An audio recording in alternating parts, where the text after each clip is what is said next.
او آیا تا ته د موسی علیه السلام څخه خبر هم رسېدلی دی؟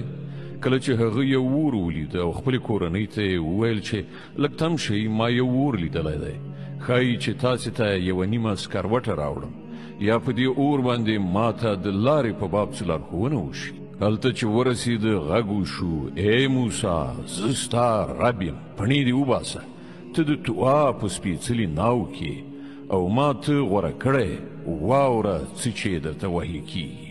همدا زه الله یم، له ما څخه پرته بل خدای نشته. نو ته زما بندګي وکړه او زما د یاد لپاره لمونځ قایم کړه.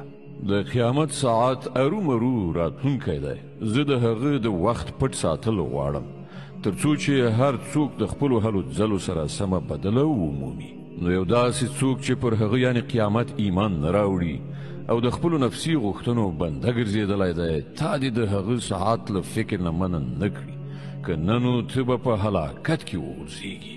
ای موسی، دا ستا په لاس کې څه دي؟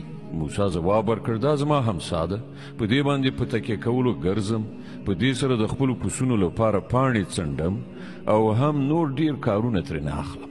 الله وفرمایل: دا وغورځوه ای موسی. هغه وغورځوله او په ناڅاپي ډول هغه یو مار و چې دا خوا اخوا ځغلېده. الله وفرمایل: هغه ونیسه او ویرېږه مه، موږ به دا بیرته همغسې کړو لکه چې څنګه وو.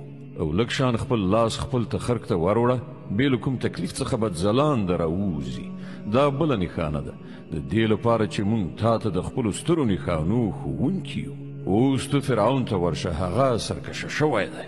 موسی عرض وکړ: پروردګاره، زما سینه پرانیزه او زما کار ماته اسانه کړه او زما د ژبې غوټه وسپړه تر څو چې خلک زما په خبره وپوهېدلی شي، او زما لپاره زما د خپلې کورنۍ نه یو مرستیال وټاکه، هارون چې زما ورور دی.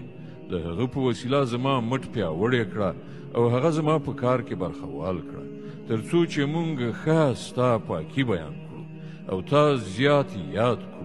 ته تل زمونږ د حال څارونکی.